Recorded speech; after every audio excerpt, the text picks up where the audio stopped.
الحمد لله وحده والصلاة والسلام على من لا نبي بعده أما بعد فأعوذ بالله من الشيطان الرجيم بسم الله الرحمن الرحيم إنا أنزلناه في ليلة القدر وما أدراك ما ليلة القدر ليلة القدر خير من 1000 شهر تنزل الملائكة والروح فيها بإذن ربهم من كل أمر سلام هي حتى مطلع الفجر. وقال تعالى حاميم والكتاب المبين إنا أنزلناه في ليلة مباركة إنا كنا منذرين فيها يفرق كل أمر حكيم امرا من عندنا انا كنا مرسلين. صدق الله العظيم. وقد روى عبادة بن الصامت رضي الله عنه قال خرج النبي صلى الله عليه وسلم ليخبرنا بليلة القدر فتلاحى رجلان من المسلمين فقال خرجت لأخبركم بليلة القدر فتلاحى فلان وفلان فرفعت وعسى أن يكون خيرا لكم فالتمسوها في 9 و7 و5. رواه الإمام البخاری رحمہ اللہ. معزز سامعین، بزرگوں، پیارے بھائیوں، سننے والی خواتین، مائیں اور بہنیں، رمضان کا مقدس مہینہ رواں دواں ہے، بڑی تیزی کے ساتھ ہمارے ہاتھوں سے جا رہا ہے.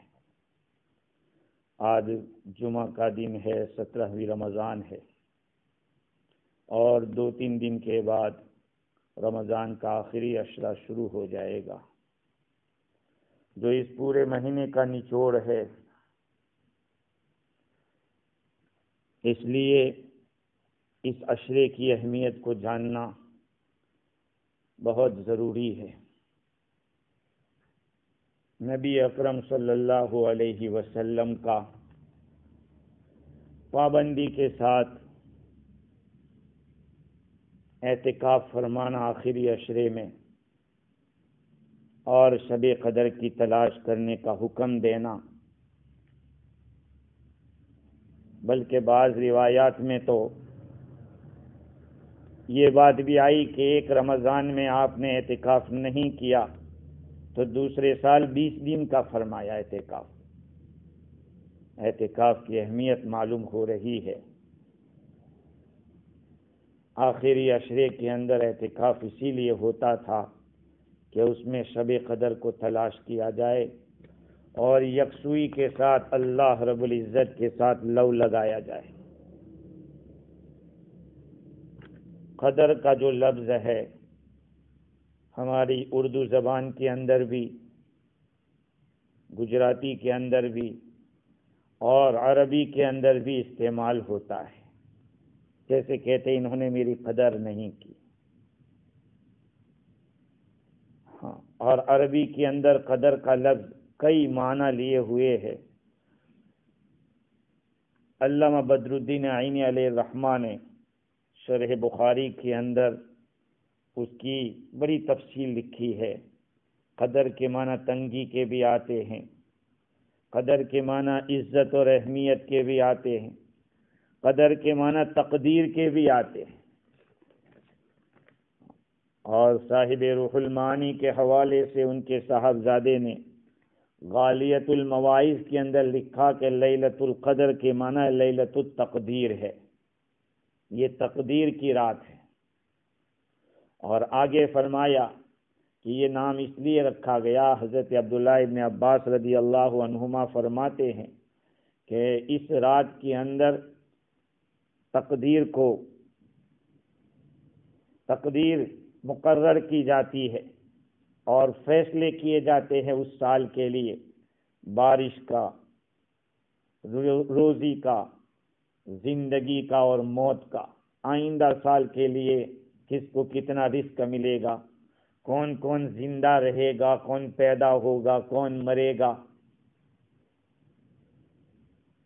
فرشتوں کے سامنے اس تقدیر کا اظہار کیا جاتا ہے، جو حوادث کونیہ ہے، کائنات کے اندر کیا کیا حالات پیش آئیں گے۔ ایسے تو حق سبحانہ و تعالی نے آسمان و زمین کو پیدا کرنے سے پہلے ہی قلم کو حکم دیا تھا کہ اکتب، لکھ ڈال۔ تو قلم نے پوچھا کیا لکھوں؟ اللہ تعالیٰ نے فرمایا کہ جو کچھ بھی ہونے والا ہے وہ سب لکھ ڈال۔ تو جف القلم بما انت لاق، قلم لکھ کر خوش ہو گیا ہے ان باتوں کو جو تمہیں پیش آنی ہے، سب باتیں قلم نے لکھ ڈالی ہے۔ تو ایک تو وہ تقدیر تھی، یہاں پر چونکہ شب برات کے بارے میں بھی تقدیر کا تذکرہ آتا ہے، شب قدر کے اندر بھی تقدیر کا مسئلہ آتا ہے، اور ایک تو ازل کے اندر اللہ رب العزت نے جو تقدیر لکھ دی ہے وہ ایک چیز ہے۔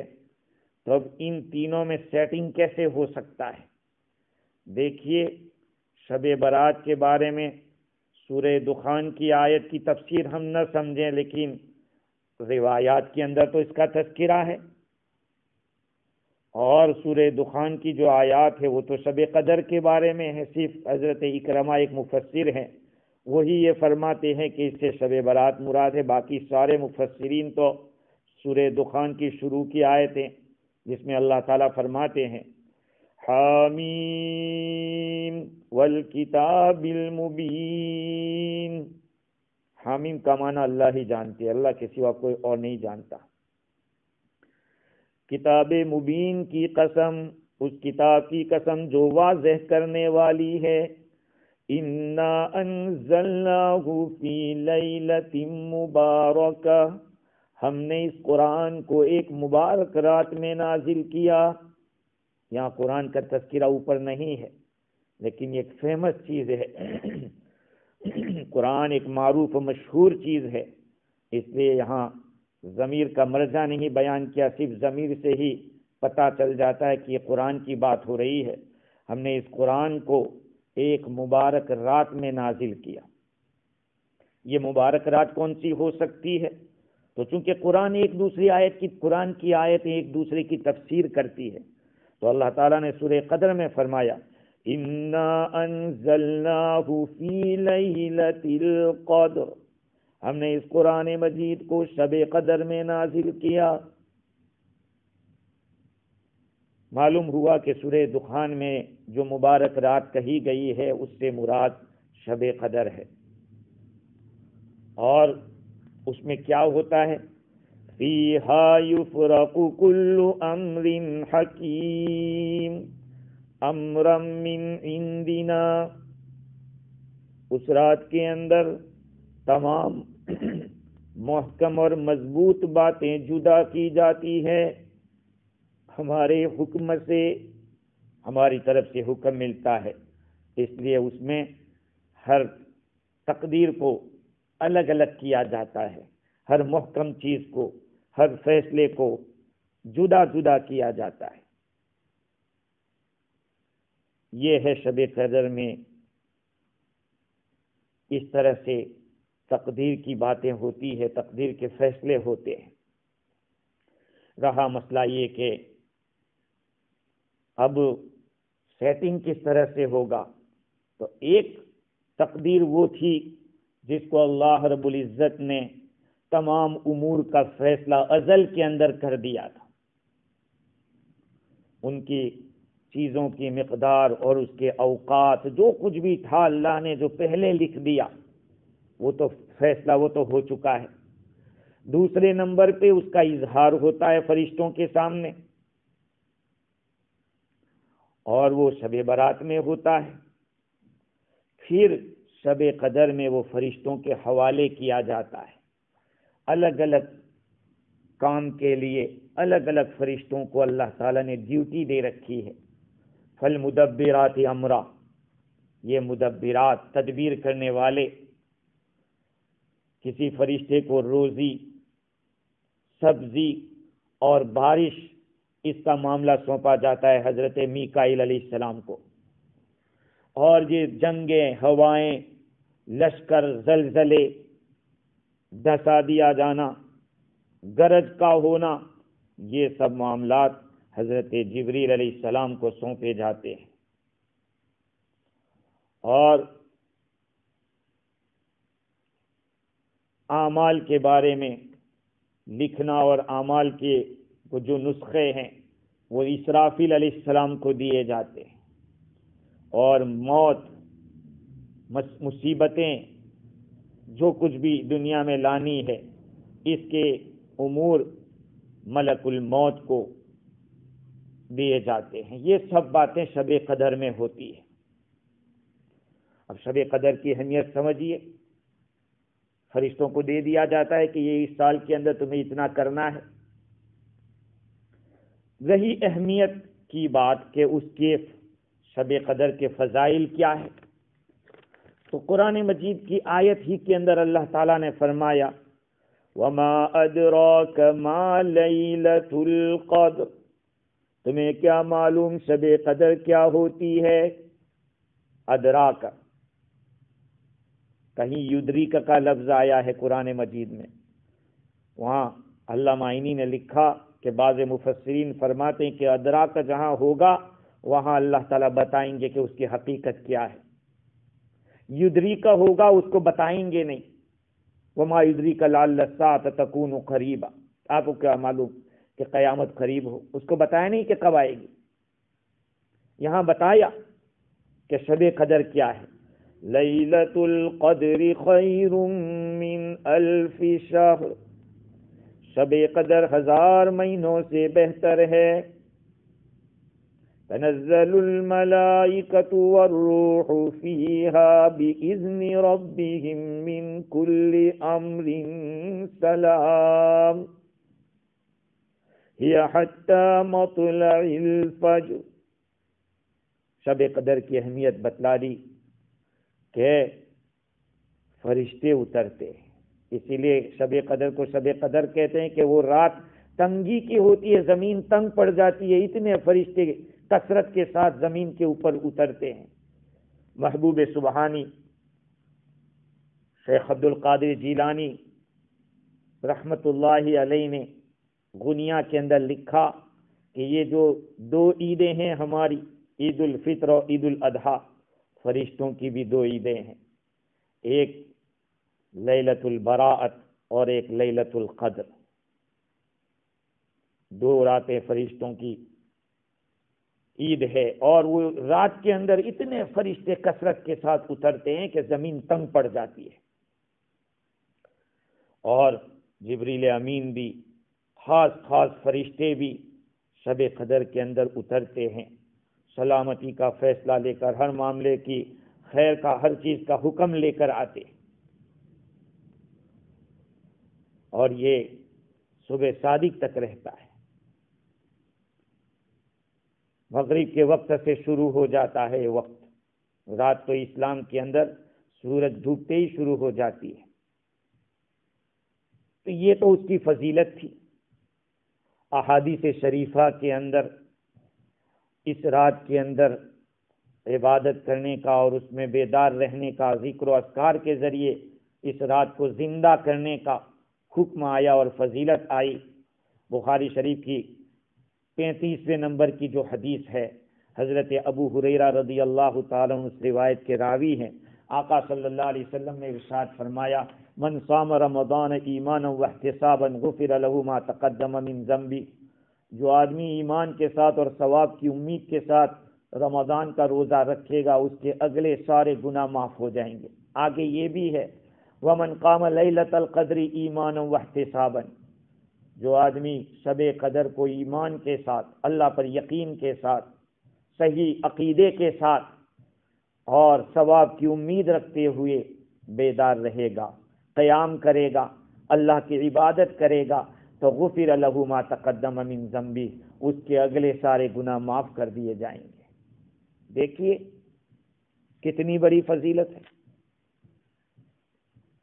اللہ تعالیٰ کی یہاں کوئی کمی نہیں ہے، لینے والے چاہیے۔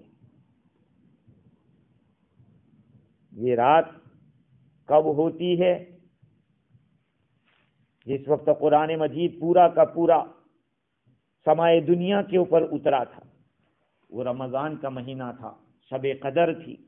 وہ رات تو بہت ہی زیادہ بابرکت تھی، لیکن اس کے بعد بھی اللہ تعالیٰ نے شب قدر کو رکھا ہے۔ شب قدر آج بھی باقی ہے۔ حضور اکرم صلی اللہ علیہ وسلم سے صحابہ کرام نے پوچھا، اس میں مختلف اقوال ہیں، عینی نے بہت تفصیل کے ساتھ اقوال کو نقل کیا۔ بعضوں نے کہا کہ سال بھر میں گھومتی رہتی ہے، بعضوں نے کہا پورے رمضان میں کوئی بھی رات ہو سکتی ہے، بعض میں یہ بھی آیا کہ آخری عشرے میں۔ حضرت ابو ذر غفاری رضی اللہ تعالیٰ عنہ کے بارے میں نے مستدرک حاکم کے اندر روایت دیکھی کہ وہ اسی کوشش میں تھے کہ اس بات کو حضور سے نکال لے، کسی بھی طرح نکال لے۔ تو یہاں تک تو حضور سے پوچھ لیا کہ وہ آخری عشرے میں ہوتی ہے۔ اب آخری عشرے کتنی راتیں؟ 9 راتیں، 10 راتیں، کتنا سستا سودا۔ اللہ تعالیٰ ان صحابہ کرام کو امت کی طرف سے بہترین بدلہ عطا فرمائے۔ انہوں نے حضور کو پوچھ کے بہت ساری باتیں ہم لوگوں تک پہنچائی۔ تو آخری عشرے کے اندر ہے، یہ رات تو فکس تھی پہلے، لیکن چونکہ 2 آدمیوں میں لڑائی ہو رہی تھی تو اس کا جو فکس ہونا تھا وہ اللہ نے اٹھا لیا۔ شیعہ لوگ تو یہی سمجھتے ہیں کہ یہ سب اٹھا لی گئی ہے، یہ رات اٹھا لی گئی، اب وہ رات ہے ہی نہیں۔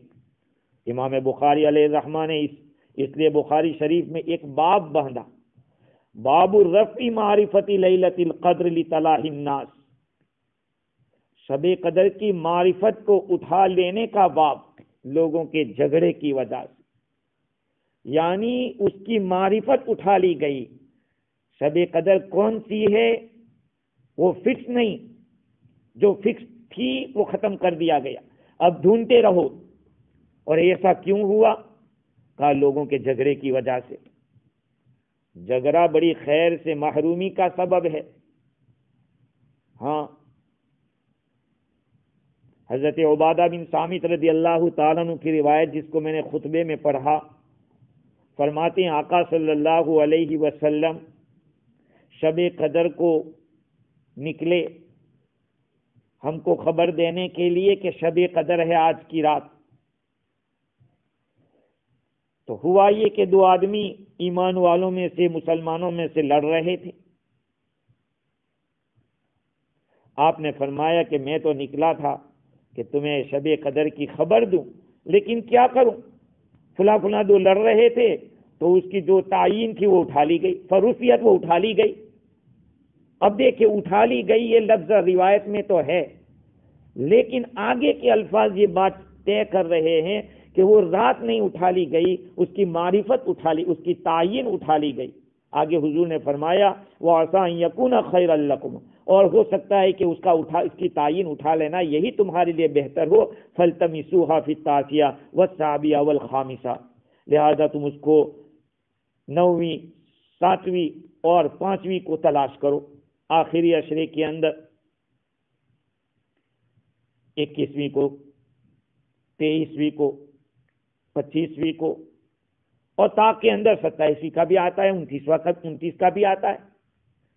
تو دیکھیے اس حدیث کے اندر یہ بات آئی کہ 2 آدمی لڑ رہے تھے اب وہ دو کون آدمی تھے؟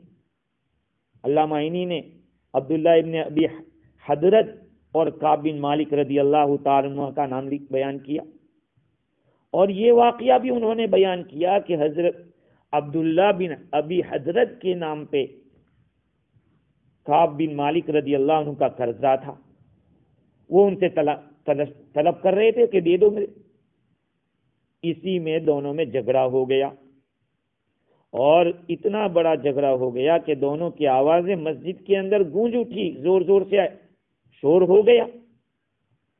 اور مسلم شریف کی حدیث بقول علامہ عینی کے الفاظ یہ ہیں کہ رجلان یحتقان، دو آدمی دعویٰ کر رہے تھے اپنے حق ہونے کا، ماہم الشیطان فنسیتها، ان دونوں کے ساتھ شیطان تھا، اور شیطان خوب بڑھا چڑھا کر ایک دوسرے کے پاس بلوا رہا تھا۔ بھائی چھوٹے چھوٹے شیطان تو بند نہیں ہوتے، بڑے شیطان بند ہو جاتے رمضان میں، لیکن ان کے چھوٹے چیلے چپاٹے تو گھومتے رہتے۔ تو شیطان نے ان دونوں کو ورگلایا، وہ تو اس جھگڑے کے چکر میں بھول گیا، اس کی تعین بلا دی گئی۔ دیکھیے یہ حدیث ہے، اس حدیث کے ذریعے ایک بات تو معلوم ہوئی کہ جھگڑا کتنی بری چیز ہے، جھگڑے کی وجہ سے کتنا بڑا نقصان ہوتا ہے جھگڑنے والے کا۔ معاف کرنا، میں یہ بات ضرور کہوں گا کہ جو صفت یہودیوں کے اندر تھی، آج وہ صفت ہمارے اندر پیدا ہو گئی ہے۔ کیا صفت تھی ان کی؟ بری صفت۔ پہلے سپارے کے اندر جہاں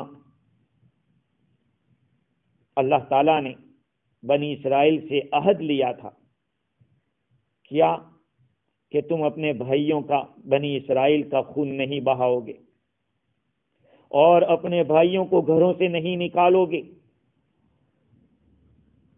اور یہ بھی عہد لیا تھا کہ اگر تمہارا بھائی کوئی پھنس جاوے تو تم ان کو نکالو گے۔ اب ہوا یہ کہ بنو نذیر اور بنو قریظہ یہ یہودی قبیلے تھے، اور ادھر اوس اور خزرج تھے، ان میں بھی آپس میں جھگڑا رہتا تھا۔ تو ایک اوس کے قبیلے نے کسی ایک کے ساتھ، ان دونوں میں سے یہودیوں میں سے ایک کے ساتھ، اور خزرج نے دوسرے کے ساتھ معاہدہ کر لیا۔ اب جس کے ساتھ ایگریمنٹ ہوا ہے اس کو مضبوط ثابت کرنے کے لیے جب کبھی لڑائی ہوتی تو یہ یہودی اپنے بھائیوں کو بھی قتل کر ڈالتے تھے، ان کو گھروں سے بے گھر کر دیتے تھے، بند کروا دیتے تھے۔ لیکن جب بند ہوتے تو یہی پیسے خرچ کر کے ان کو نکالنے بھی جاتے تھے۔ قرآن نے کیا کہا؟ افتؤمنون ببعض الکتاب وتکفرون ببعض، کیا تم کتاب کے بعض حصے پر ایمان رکھتے ہو اور بعض حصے کا انکار کرتے ہو؟ فما جزاء من يفعل ذلك منكم الا خزي في الحياة الدنيا، اس آدمی کا بدلہ کیا ہوگا جو اس طرح سے کرتا ہو سوائے دنیا کی رسوائی کے۔ آج ہمارا حال یہ ہے، ہم مسلمان ہیں، ہمارا کلمہ ایک ہے، نبی ہمارا ایک ہے، رب ہمارا ایک ہے، سب کچھ بھی ایک، سب کچھ ایک ہے، لیکن ہوتا کیا ہے؟ ہم ایک دوسرے کی ٹانگ کھینچنے میں لگے ہوئے۔ وہ دو صحابی کا جو جھگڑا تھا وہ تو قرضے کا تھا آپس میں، کہ ایک کے ذمہ واجب تھا اور اس کے بارے میں تھا، مال کا حق ادا وصول کرنا تو بالکل جائز ہے، اپنا حق لینا تھا، اس پہ بات بعد میں آئے گی۔ لیکن ہمارا حال یہ ہے کہ ہمارا مسلمان بھائی اگر کسی جگہ پہ بیٹھ کے تراویح کسی جگہ جمع ہو کے نماز پڑھ رہا ہے، فوراً کمپلین کریں گے۔ ہندوستان سب جگہ کا یہی حال ہے، ہم مسلمانوں کا یہی حال ہے کہ اور پھنس جائے، اب پھنسے گا تو پھر بھاگیں گے بھی مدد کرنے۔ تو یہ یہودیوں کا طریقہ نہیں ہوا تو اور کیا ہوا؟ تم دوسروں کو رسوا کرنا چاہتے ہو؟ میرے بھائیو، ان حالات میں بھی اگر ہم نہیں سدھریں گے تو پھر وہ کون سے حالات آئیں گے جس کے اندر ہم سدھریں گے؟ کیسے کیسے لوگ اس بیماری کے اندر جہاں بحق ہو گئے اور پیوند خاک ہو گئے، لیکن ہماری حالت ابھی تک نہیں سدھری. ابھی بھی میرے بھائیوں وقت نہیں گیا ہے. توبہ اللہ کرو, ایک دوسرے کو راضی کرو. ان جھگڑوں کی وجہ سے غیروں کو بہت فائدہ ہوا ہے. آپس کے اختلافات کو ختم کرو اور اپنے آپ کو گراؤ اور اپنے آپ کو جھکاؤ. ہم نے اپنی بات کو ثابت کرنے کے لیے کتنے مسلمانوں کو گرایا. ہم نے دیکھا ہمارے وطن کے اندر, ہمارے ملک کے ہندوستان کے اندر, اگر کوئی آدمی کوئی گائے ذبح کرتا ہے, دوسرا کمپلین کرتا ہے, ارے اس نے ایسا کیا, وہ کرتا ہے تو پھر یہ کرتا ہے. کیا ایمان والے ایسے ہوتے؟ کیا کلمہ پڑھنے والے ایسے ہوتے؟ دیکھو ایک صحابہ کرام کے آپس کے اس جھگڑے کی وجہ سے امت کے لیے کتنی بڑی خیر چلی گئی. شب قدر کی تعین اٹھا لی گئی. کیوں؟ جھگڑے کی وجہ سے.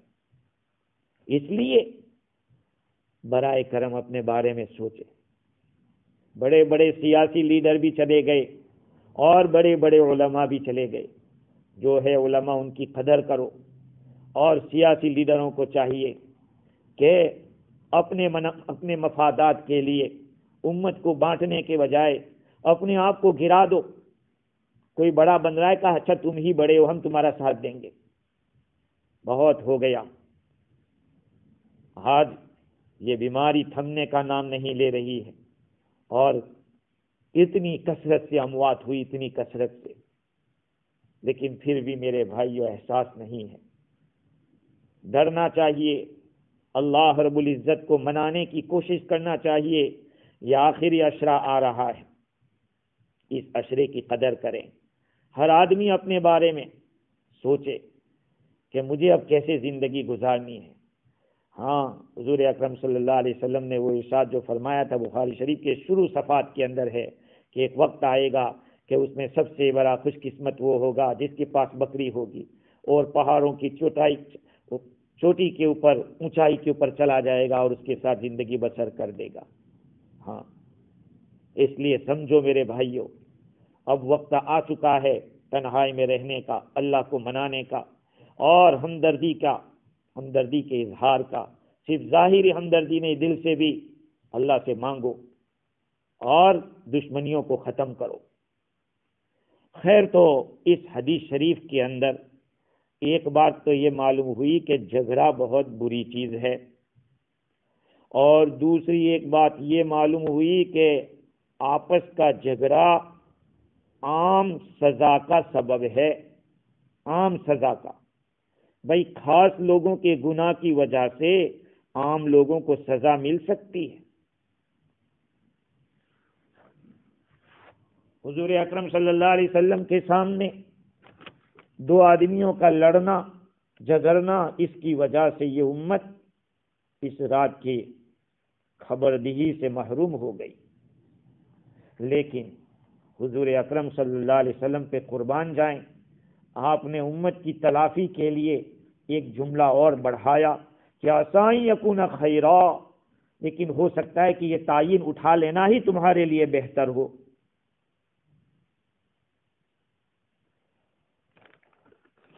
کیا مطلب؟ مطلب یہ ہے کہ اگر اس طرح سے فکس رات ہو جاتی تو آدمی اسی ایک رات میں عبادت کر کے بیٹھ جاتا, لیکن تعین اٹھا لی تو اب اس میں زیادہ محنت کرے گا, زیادہ کوشش کرے گا, اس لحاظ سے بہتر ہے.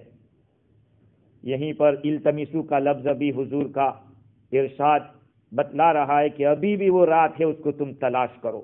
شب قدر کی تلاش کرنے پر ابھارا گیا ہے.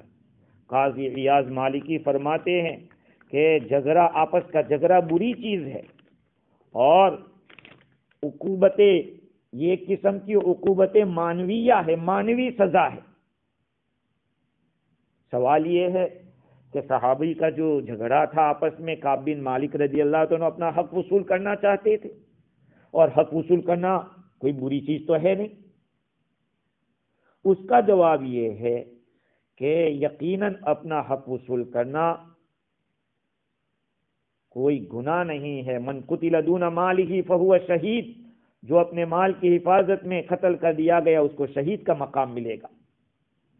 لیکن یہ جھگڑا مسجد میں ہوا تھا، اور مسجد محل ذکر ہے، لغو بات کے لیے مسجد نہیں ہے، اور خصوصاً رمضان کا مہینہ ہو، آقا صلی اللہ علیہ وسلم موجود ہو، اور پھر اس طرح کی بات، تو اس کی شناعت اور بڑھ جاتی ہے، اس کی برائی اور بڑھ جاتی ہے۔ علامہ عینی فرماتے ہیں کہ حق کو طلب کرنا، اپنا حق وصول کرنا فی ذاتی ہی برا نہیں ہے، مسجد میں وصول کرنا بھی برا نہیں، اور رمضان میں وصول کرنا بھی برا نہیں۔ البتہ برائی یہ ہے کہ صرف جھگڑے میں برائی نہیں ہے، ضرورت سے زیادہ بات ہو گئی، جھگڑا بڑا ہو گیا، اس وجہ سے ضرورت سے زیادہ، جس کی مانگنے کے لیے جتنی ضرورت تھی اس سے زیادہ بول دیا گیا ہوگا، یا ادھر سے زیادہ انکار کیا ہوگا، یہ زیادتی لغو ہے، اور مسجد اس کی جگہ نہیں ہے۔ اور پھر حضور اکرم صلی اللہ علیہ وسلم کے سامنے آواز کا بلند کرنا، اس سے تو اور زیادہ اس کی برائی بڑھ جاتی ہے۔ تو اللہ تعالیٰ نے اس تعین کو ختم کر دیا، لیکن آج بھی شب قدر ہے اور اس کو تلاش کرنا چاہیے۔ علامہ زمخشری لکھتے ہیں کہ حکمت اس کے پوشیدہ رکھنے میں یہ ہے کہ جو بھی شب قدر کا چاہنے والا ہوگا وہ کئی راتوں تک تلاش کرتا رہے گا کہ اس کو کوئی بھی رات مل جاوے، تو اس کی عبادتیں بڑھ جائے گی۔ اگر طے کر دیتے، ظاہر کر دیا جاتا کہ فلانی رات شب قدر ہے، تو پھر لوگ اسی پر بھروسہ کر کے بیٹھ جاتے کہ ہم کو تو مل گئی، بات خلاص، پھر آئندہ سال دیکھیں گے۔ تو شب قدر کا وجود ہے۔ عبداللہ ابن عمر رضی اللہ تعالیٰ عنہما کی روایت بخاری شریف میں ہے کہ صحابہ کرام میں سے کچھ لوگوں کو خواب میں شب قدر دکھائی گئی، آخری 7 راتوں کے اندر۔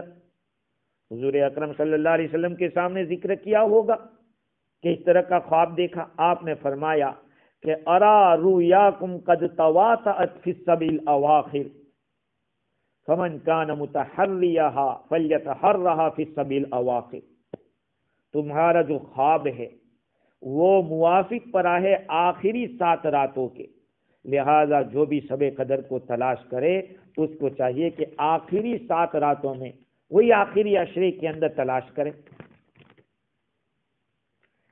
کیا کرنا چاہیے اس رات کے اندر؟ پہلی بات تو یہ کہ اس رات کی تلاش کے لیے اعتکاف مشروع ہے۔ مسجدوں کے اندر چونکہ لاک ڈاؤن ہے اب کتنے ممالک کے اندر، تو ٹھیک ہے اپنی عورتوں کو گھروں کے اندر اعتکاف کرائیں، اگر 1-2 آدمیوں کو گنجائش ہو جانے کی تو ان کو بٹھایا جائے۔ یہ ایک سنت موقدہ، سنت کفایہ ہے، سنت موقدہ علی الکفایہ ہے۔ آپ صلی اللہ علیہ وسلم پابندی سے اعتکاف کرتے تھے، اس لیے کم از کم 1-2 ساتھی بیٹھے، جہاں زیادہ کی گنجائش ہو تو زیادہ بیٹھے۔ علامہ شعرانی کے حوالے سے جو انہوں نے کشف الغمہ میں نقل کیا، ابو عبداللہ حسین ابن علی روایت کرتے ہیں علی ابن ابی طالب رضی اللہ عنہم سے، رسول اللہ صلی اللہ علیہ وسلم نے ارشاد فرمایا من اعتکف 10 فی رمضان کان کحجتین وعمرتین، جس آدمی نے رمضان میں 10 دن کا اعتکاف کیا تو گویا کہ اس کے لیے 2 حج اور 2 عمرے کا ثواب ملے گا۔ اور ایک روایت میں یہ ہے کہ تھوڑی دیر کا اعتکاف، من اعتکف ما بین المغرب والعشاء فی مسجد جماعت لم يتکلم الا بصلاۃ وقرآن کان حقا علی اللہ ان یبنی له قصرا فی الجنہ۔ یہ غالیۃ المواعظ میں یہ روایت ہے، ابن آلوسی کی جو کتاب ہے اس میں آپ صلی اللہ علیہ وسلم نے فرمایا کہ جو آدمی مغرب اور عشاء کے بیچ میں باجماعت جہاں نماز ہوتی ہو اس مسجد میں اعتکاف کرے، جس میں کوئی بات چیت نہ کرے اور نماز کے اندر قرآن کی تلاوت کے اندر لگا رہے، اللہ تعالیٰ کے اوپر حق ہے کہ اس کے لیے جنت میں ایک محل بنا دے۔ اور ایک روایت یہ بھی ہے من اعتکف فواق ناقہ فکأنما اعتق رقبہ، جس آدمی نے فواق ناقہ کی مقدار اعتکاف کیا اس نے گویا کہ غلام آزاد کیا۔ فواق ناقہ کا مطلب یہ ہوتا ہے کہ آدمی دوہتا ہے جانور کو تو دونے کے وقت ایک دفعہ ہاتھ نیچے کھینچ کر پھر اوپر لے جاتا ہے، اتنے میں جتنی دیر لگتی ہے یہ فواق ناقہ ہے۔ کہا اتنی دیر بھی اگر اعتکاف کیا تو ایک غلام آزاد کرنے کا ثواب ملے گا۔ آج ہم مسجد میں بار بار داخل ہوتے ہیں تو کیوں ہم نفل اعتکاف کی نیت نہ کریں؟ اعتکاف کی نیت کرنی چاہیے، چاہے تھوڑی دیر کیوں نہ ہو۔ رہا اعمال کا مسئلہ، میرے بھائیوں، دین اتنی سختی نہیں رکھتا، دین کے اندر آسانی ہی آسانی ہے۔ یہ مطلب نہیں ہے کہ تم پوری رات مغرب سے لے کر فجر تک جاگو گے تبھی تمہیں فضیلت ملے گی، ثواب ملے گا شب قدر کے زندہ کرنے کا یا رات کو عبادت کرنے کا، بلکہ دین بہت آسان ہے۔ بیہقی نے حضرت انس بن مالک رضی اللہ عنہ کی روایت نقل کی، حضور اکرم صلی اللہ علیہ وسلم نے ارشاد فرمایا کہ جس آدمی نے مغرب اور عشاء کی نماز جماعت کے ساتھ پڑھ لی، من صلی المغرب والعشاء فی جماعہ حتی ینقضی شہر رمضان فقد اصاب من لیلۃ القدر بحظ وافر، جس آدمی نے مغرب اور عشاء کو جماعت کے ساتھ پڑھا یہاں تک کہ پورا رمضان پورا ہو گیا، یقیناً اس نے شب قدر کا ایک بہت بڑا حصہ پا لیا۔ سعید بن مسیب رحمۃ اللہ علیہ سید التابعین ہے، یہ فرماتے ہیں کہ من شہد العشاء، جس آدمی نے عشاء کی نماز میں حاضری دی، شب قدر کو جماعت کے ساتھ عشاء کی نماز پڑھی، تو فقد اخذ بحظہ منہا، اس نے شب قدر کا حصہ پا لیا۔ اسی لیے امام شافعی رحمۃ اللہ علیہ سے منقول ہے کہ تحصل فضیلت الاحیاء بساعت، شب قدر کی جو عبادت ہے، رات کو بیدار رہنے کی جو فضیلت ہے، وہ تو کچھ گھڑی سے بھی حاصل ہو سکتی ہے، تھوڑی دیر کے لیے بھی رہنے سے حاصل ہو سکتی ہے۔ میں تو یہ کہتا ہوں کہ یہ مقدس مہینہ اللہ نے دیا تو کتنا ہی اچھا ہوتا ہم لوگ اس کی اہمیت کو سمجھتے اور ہم تہجد بھی پڑھتے، اشراق بھی پڑھتے، چاشت بھی پڑھتے، اوابین بھی پڑھتے، تراویح بھی پوری پڑھتے، 5 وقت کی نماز بھی جماعت کے ساتھ پڑھتے۔ اگر ان حالات میں اگر نہیں ہو سکا تو کم از کم آخری عشرے کی راتوں کے اندر تہجد بھی پڑھا جائے، تراویح بھی پابندی کے ساتھ پڑھا جائے، تو یہ جو فضائل ہے وہ ضرور حاصل ہوں گے۔ یہ کوشش کرنا چاہیے، اللہ تعالیٰ نے موقع دیا ہے، غنیمت سمجھے، ورنہ میرے عزیزوں ان لوگوں کو یاد کرو جو سال گزشتہ ہمارے ساتھ موجود تھے، انہوں نے بیچاروں نے بھی کیسے پلان بنائے ہوں گے کہ آئندہ رمضان ہم اس طرح سے گزاریں گے، لیکن آج وہ کئی من مٹی کے نیچے سوئے ہوئے ہیں۔ اللہ تعالیٰ سب کو غریق رحمت فرمائے، سب کو شہادت کا مقام عطا فرمائے۔ ہمارے بھی بہت سارے تعلق والے دنیا سے چلے گئے، اللہ تعالیٰ ان سب کی مغفرت فرمائے۔ جتنے مسلمان بیمار ہیں سب کو عافیت عطا فرماوے اور اس پورے دنیا سے اس کرونا کو ختم فرماوے۔ این دعا من و جملہ جہاں امین بعد، وآخر دعوانا الحمد للہ رب العالمین۔